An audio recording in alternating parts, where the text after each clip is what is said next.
So these days, gentle parenting is the new lingo. All our generation, especially because mana generation we had strict parents.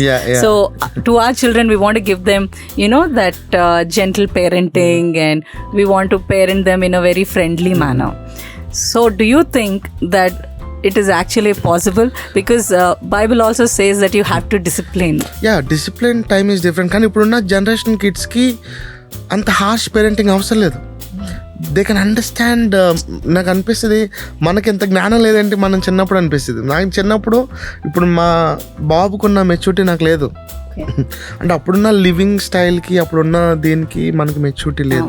ఇప్పుడు వాళ్ళకి ఏదైనా చెప్తుంటే, ఇప్పుడు మా పాప బాబు ఉన్నాడు ఫర్ ఎగ్జాంపుల్, ఎప్పుడైనా ఫర్ ఎగ్జాంపుల్ నేను కొనాలి అనుకుంటే నేను మనీ గురించి ఆలోచించాను. కొన్నిసార్లు చాలా ఎక్స్పెన్సివ్ థింగ్స్ ఉంటాయి. నేను ఆలోచిస్తున్నప్పుడే మా పాప అనేస్తుంది సడన్గా, ఈసారి వదిలే పాప నెక్స్ట్ ఇయర్ కొనుక్కుందాం అనేసి. నేను ఆ టైంలో కింద పడి డొల్లేవాడిని. ఎగ్జిబిషన్ తీసుకెళ్తే ఇసుకలో పడుకొని కావాలి అని ఏడ్చేవాడిని ఇసుకలో దొల్లి. మా పిల్లలు అలా చేయరు ఇప్పుడు. ఇట్స్ ఓకే పప్ప తర్వాత కొనుక్కుందాం. నాకు కంట్లో నీళ్ళు వస్తుంది అలాంటిది చూసిన. అంత మెచ్యూరిటీ నాకు ఎందుకు లేదు అప్పుడు. సో ఇప్పుడున్న కిడ్స్కి అంత హార్ష్ పేరెంటింగ్ చేయాల్సినంత నెసెసిటీ లేదు.